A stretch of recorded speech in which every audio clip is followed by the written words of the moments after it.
आजकल आप ये नाम हर जगह टीवी पे, इंटरनेट पे और न्यूज़पेपर में पढ़ते होंगे। चीन की गलती की वजह से इस महामारी का खतरा पूरी दुनिया पे मंडरा रहा है।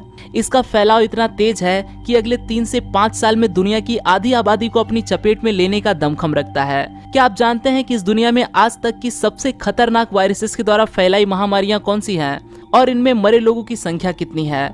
आज हमें इस वीडियो में ये पता ही चल जाएगा। साथ में हमें ये भी पता चलेगा कि चीन पहले भी दुनिया को कई सारे खतरनाक वायरसेस दे चुका है। Let's begin. Number 5, bubonic plague. समय था 1346 से लेकर 1353। ये वही समय था जब ब्लैक डेथ ने जन्म लिया। चूहों और पिस्सू के जरिए होने वाले प्लेग में मरे लोगों के लिए ब्लैक डेथ ये वर्ड इस्तेमाल किया जाता है। आप अंदाजा भी नहीं लगा सकते कि उस वक्त प्लेग की वजह से कितने लोगों को जान गंवानी पड़ी। ये संख्या थी 8 करोड़। जी हाँ, 8 करोड़। ये संख्या उस वक्त दुनिया की पूरी जनसंख्या का 20% हुआ करती थी। ये जनसंख्या फिर से कवर होने में लगभग 200 साल लगे। खास तौर पे ये बीमारी फैली थी चीन, भारत, सीरिया, पर्सिया और इजिप्ट में। एक अच्छा खासा इंसान जो रात को सोने जाता, वो इंसान इस बीमारी की वजह से सुबह तक मरा पाया जाता।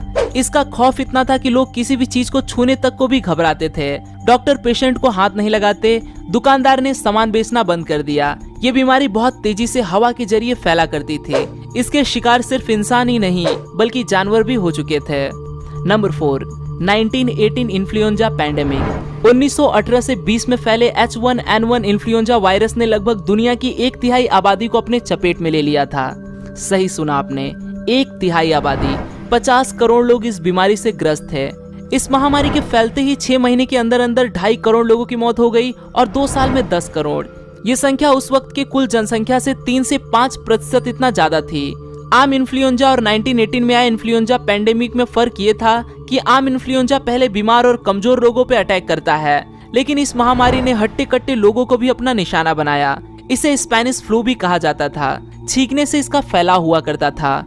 एक छींक से इसका वायरस लगभग 1 किलोमीटर दूरी तक फैल सकता था। पहले विश्व युद्ध में शामिल सैनिकों पर भी इस वायरस ने काफी असर डाला। वो अक्सर कमजोर ही नजर आते थे। Number 3, Asian flu.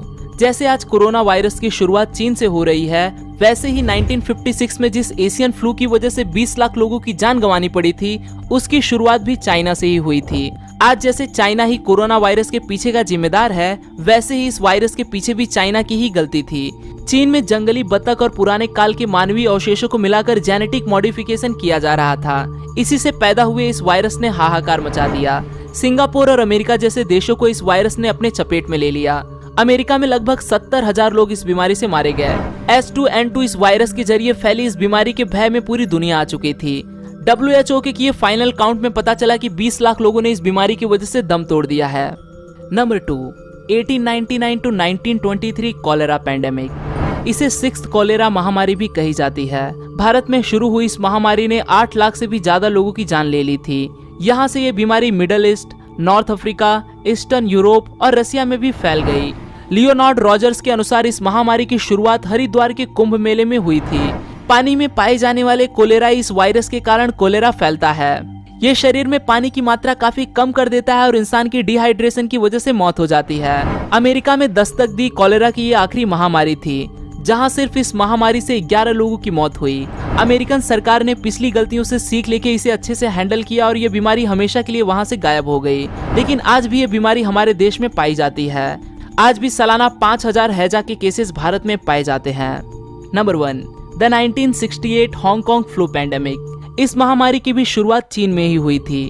साल 1968 में हांगकांग से लेकर फ्लू की ये बीमारी पूरी दुनिया में फैल गई। हवा से फैलने वाले H2N2 ये वायरस 1957 में आई महामारी को फैलाया था, लेकिन उस वक्त इस पर वैक्सीन बनाकर इस पर काबू पा लिया था। लेकिन महज 10 साल में इस वायरस ने खुद को इवॉल्व करके अपना सब टाइप बना लिया, जिसे नाम दिया गया H3N2 वायरस। इस बार एक नए वायरस ने जन्म लिया। इस वायरस से लड़ने की इम्यूनिटी इंसानी शरीर में ही नहीं थी, क्योंकि इसका सरफेस प्रोटीन इतना शरीर के लिए काफी नहीं था। यही वजह थी जो दिन ब दिन इसके शिकार लोगों की मौत की संख्या बढ़ती चली गई। 3 साल में जब तक इस महामारी पे काबू पाया जाता, तब तक 10 लाख से भी ज्यादा लोगों ने अपनी जान गंवा दी थी।